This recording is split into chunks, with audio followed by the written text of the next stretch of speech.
गौतम बुद्ध के बारे में एक कहानी है कि एक बार वे अलग अलग गांवों में घूमकर अपने शिष्यों को उपदेश दे रहे थे।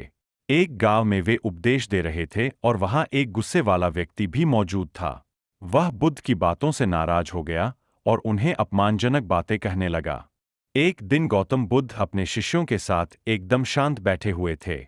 उन्हें इस प्रकार बैठे हुए देख शिष्य चिंतित हुए कि कहीं वह अस्वस्थ तो नहीं है।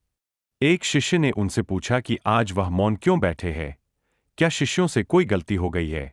इसी बीच एक अन्य शिष्य ने पूछा कि क्या वह अस्वस्थ है? पर बुद्ध मौन रहे। तभी कुछ दूर खड़ा व्यक्ति जोर से चिल्लाया, आज मुझे सभा में बैठने की अनुमति क्यों नहीं दी गई है? बुद्ध आंखें बंद करके ध्यान मग्न हो गए। वह व्यक्ति फिर से चिल्लाया, मुझे प्रवेश की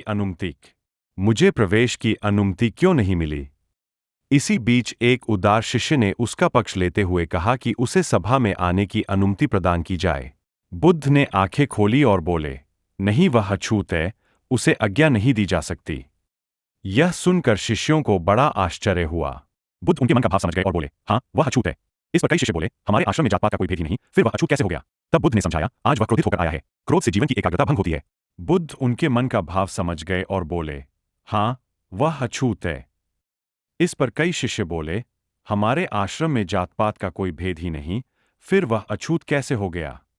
तब बुद्ध ने समझाया, आज वह क्रोधित होकर आया है। क्रोध से जीवन की एकाग्रता भंग होती है। व्यक्ति प्राय मानसिक हिंसा कर बैठता है, इसलिए जब तक वह क्रोध में रहता है तब तक अछूत होता है। इसलिए उसे कुछ समय एकांत में खड़े रहना चाहिए। क्रोधित शिष्य भी बुद्ध की बातें सुन रहा था। पश्चाताप की अग्नि में तपकर वह समझ चुका था कि अहिंसा ही मनुष्य